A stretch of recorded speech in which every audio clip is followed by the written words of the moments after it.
नमस्कार, आजची रेसिपी आहे बेसन वडी। मी आज बेसन वडी बनवणार आहे। 1 वाटी बेसन घेतलेला आहे। एक कांदा बारीक करून घेतलेला आहे। लसूण जिऱ्याचा पेस्ट, चवीनुसार मीठ, साठी हळदी घातलेली आहे। धने पावडर घातलेला आहे 1 चम्मच। 1 चम्मच गरम मसाला छोटा चम्मच घातलेला आहे मी। मिरची पावडर 1 चम्मच। लसूण जिरा अद्रकचा पेस्ट घातलेला आहे। आता थोडं पाणी घालत आहे। थोडं पाणी घातलेलं आहे। जसं आपण गव्हाचं पीठ चपातीसाठी मळतो त्या टाइप हे मळून घ्यायचं।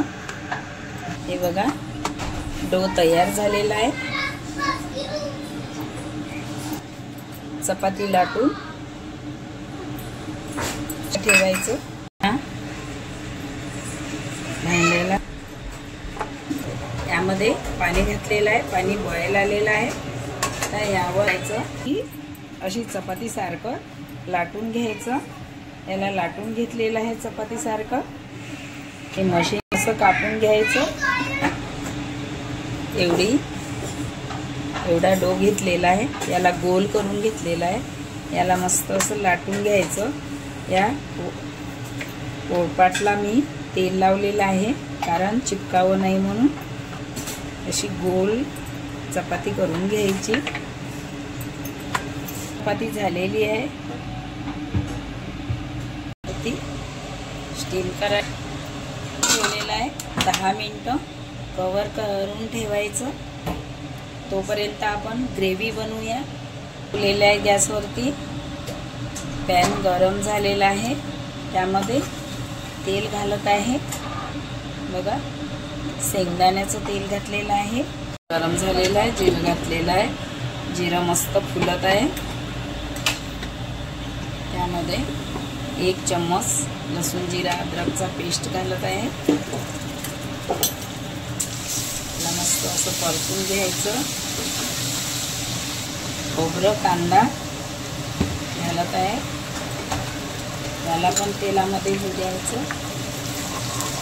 ग्रेव्ही तयार होत आहे। आपण याची ग्रेव्ही बनवत आहे। पहिले तेलामध्ये होऊ द्यायचं म्हणजे खमंग होते आणि भाजी टेस्टी लागते। त्याला 5 मिनिटं तेलातनी होऊ द्यायचा। मस्त लालसर कलर आलेला आहे। खमंग झालेला आहे। यामध्ये आता बाकी मसाले घालूया। 1 चम्मच हे घातलेला आहे धने पावडर, 1 चम्मच जिरा पावडर घातलेला आहे, 1 चम्मच काळा मिक्स मसाला घातलेला आहे, 1 चम्मच मिरची पावडर घातलेला आहे। यामध्ये थोडं शिजायसाठी थोडं पाणी घातलेलं आहे। तेलात शिजू द्यायचं। पहिले लसूण जिरा अद्रकचा पेस्ट 5 मिनिटं होऊ द्यायचा तेलामध्ये। त्याला परतवतच राहायचं। मग पाणी घालून थोडं होऊ द्यायचं। हे कढीपत्त्याचं पावडर थोडं घातलेलं आहे 4-5 पानं। कलरसाठी हळद घालत आहे। 1 चम्मच थोडं पाणी घालून याला मस्त होऊ द्यायचं। पाणी घातलेलं आहे छोटा गिलास।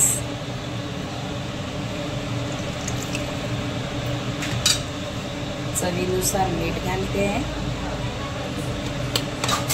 आता कवर करून ठेवते आहे। आता बघूया आपण जे स्टीम करायला ठेवलेले आहे ते बघूया। झालेले आहे।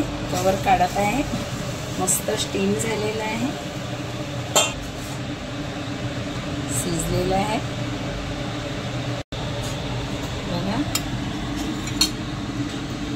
छान मस्त झालेली आहे। जे हे आपण कापून घेऊन काढते आहे असं कापून घ्यायचं। किती मस्त याचे पीस होत आहे। थोडं थंड होऊ द्यायचं। कापून घ्यायचं। छोटे छोटे पीस करायचे। छोटे छोटे पीस केलेले आहे ते आता आपण ग्रेव्ही मध्ये घालूया। 5 मिनिटं कवर केलेलं होतं ते काढलेलं आहे. ग्रेव्ही आता तयार झालेली आहे. मस्त कलर आलेला आहे छान. हे बेसनचे जे पीस केले होते ते घालत आहे. बघा मस्त झालेली आहे भाजी. भाजी रेडी आहे. आता हिला एक उकळी येऊ दे, काढून घ्यायची आहे. भाकरीसोबत एक नंबर भाजी झालेली आहे. चपातीसोबत पण खाऊ शकता तुम्ही. माझ्या चॅनलला सबस्क्राईब करा, शेअर करा, लाईक करा आणि बेल आयकॉन दाबायला विसरू नका. धन्यवाद. थँक्यू.